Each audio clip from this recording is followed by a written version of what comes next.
Ketemu lagi kita ya. Iya ya. Oke. Selamat pagi, siang, sore, malam teman-teman semua.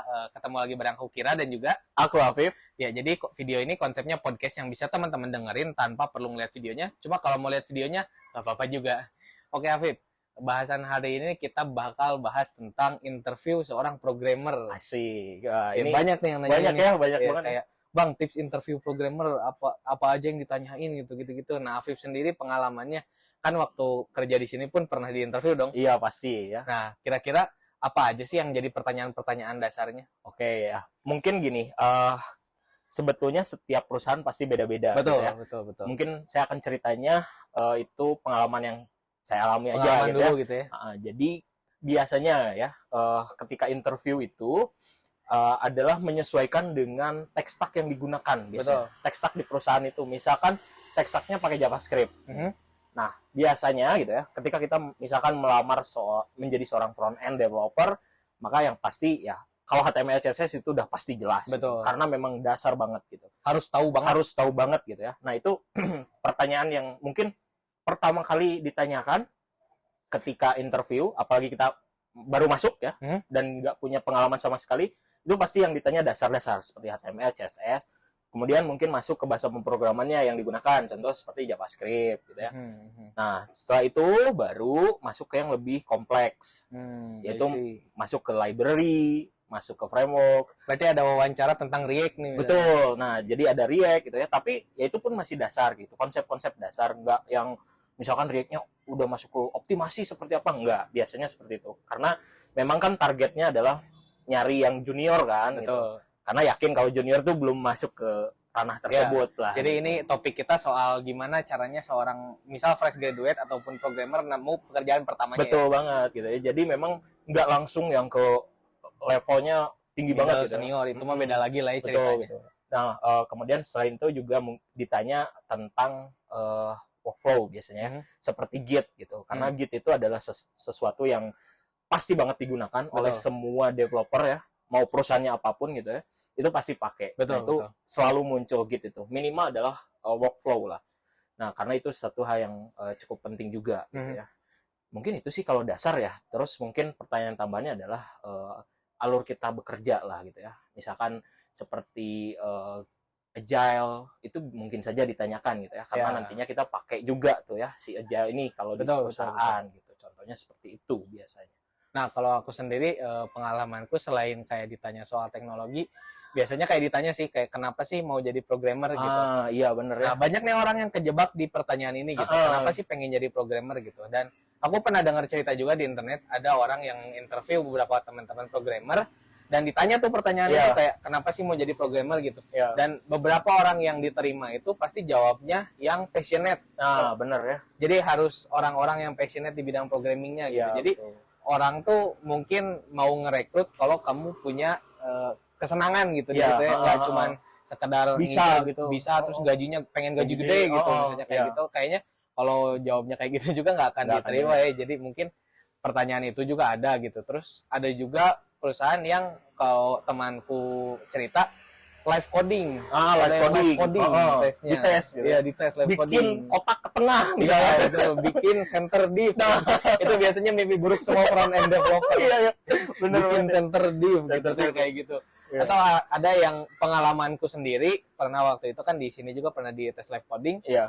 Misal ada sebuah kalimat ya dipecah pakai spasi. Terus di reverse. Kalau ada kata yang lebih dari 3 huruf dibalikin. Nah, itu ngasal logik banget tuh.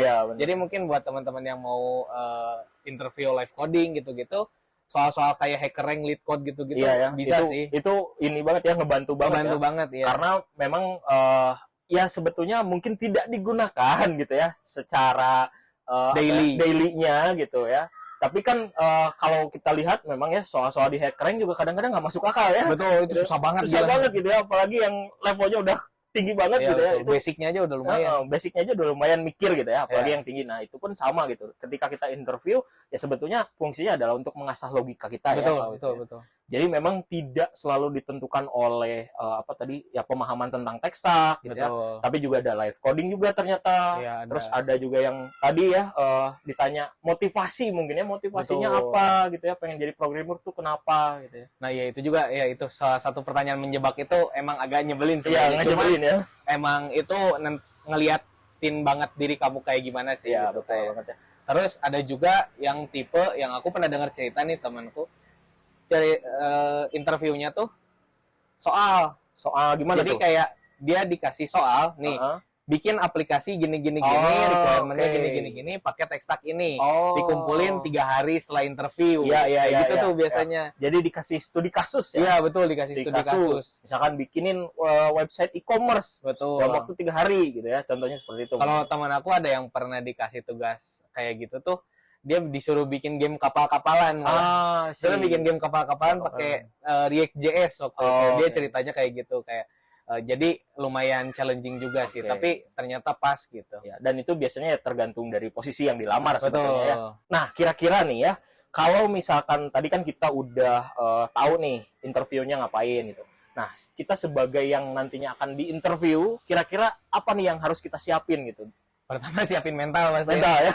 Siapin mental. Dan mental ini bisa aku bilang mungkin 1-2 interview nggak cukup. I see. Ya, jadi untuk mental interview tuh kita harus punya beberapa pengalaman interview gitu. Kayak harus terbiasa ya. Selain mental mungkin skill kita komunikasi, skill kita bicara, skill kita nyampein kita gitu. Karena kan interview itu tentang menyampaikan kita nih siapa sih biar rekruternya kamu menarik buat kita ambil kamu gitu kan. Itu cara untuk marketing diri sendiri mungkin ya. Jadi harus disiapkan cara komunikasinya. Juga mungkin beberapa pemahaman dasar sebagai seorang programmernya sendiri. I see. Kayak yang tadi ya, pertanyaan-pertanyaan soal tech stack mungkin gitu. Kayak ditanya misal kalau study case-nya wawancara front end, pasti ditanya kayak use effect, use state, terus kan life cycle gitu kan. Nah, itu kan basic React gitu, basic library gitu. Mungkin kalau back end atau yang lain-lain ada pertanyaannya masing-masing gitu. Nah, itu harus disiapin juga sih. Sama latihan logic mungkin biar siap antara live coding atau dikasih study case gitu. Oke. Jadi memang harus siap di segala kondisi lah gitu ya. Mental udah pasti jelas gitu ya. Jelas, harus. Nah, mungkin kalau aku sendiri gitu ya, buat latihan mental sebetulnya bisa diasahnya sama teman juga ya sebetulnya. Jadi menarik nih. Misalkan nih teman kita yang jadi interviewernya gitu ya, jangan dikasih tahu soalnya ke kita gitu ya. Jadi dia benar-benar bikin soal, si teman kita ini tanyain ke kita gitu ya, kita jawab gitu kan. Nah, itu bisa jadi contoh latihan lah gitu ya. Kemudian juga tadi bahwa menceritakan diri sendiri ya, atau storytelling gitu ya, itu jadi satu nilai plus juga karena kita bisa istilahnya melihatkan brandingan kita itu sebagai programmer itu seperti apa. Ya. Karena programmer yang punya skill tinggi dan gajinya atau income-nya besar, pasti skill komunikasinya bagus. Bener. Karena memang programmer itu kerjanya nggak sendiri ya. Iya, betul. Nggak cuma ngetik doang. Justru skill ya, soft skill ya. Maksudnya soft skill seperti problem solver, komunikasi itu jadi satu hal yang penting. Benar, itu penting banget sih. Jadi mungkin kalau sekarang recruiter maunya bukan cuma programmer yang bisa ngoding doang kali ya. Pastinya yang bisa ngoding juga yang skill ngobrolnya bagus dan cocok sama budaya perusahaan biasanya. Iya, benar ya. Karena memang setiap perusahaan tuh beda-beda gitu ya. Betul. Dan ketika interview itu biasanya ya kelihatan gitu. Kelihatan banget. Orangnya akan cocok nggak nih sama budaya perusahaan. Betul. Gitu. Dan itu juga jadi satu pertimbangan dong ya. Betul. Karena memang kan perusahaan nge-hire orang itu ya supaya dia bisa beradaptasi. Ya, terutama biasanya kita juga harus jadi yang beradaptasinya tuh cepat gitu ya. Betul. Kalau kita lambat ya kadang-kadang nggak akan mau juga gitu kan diterima gitu. Nah terus gini, kalau misalkan nih ya, tadi kan kita nanyanya adalah yang levelnya junior lah gitu.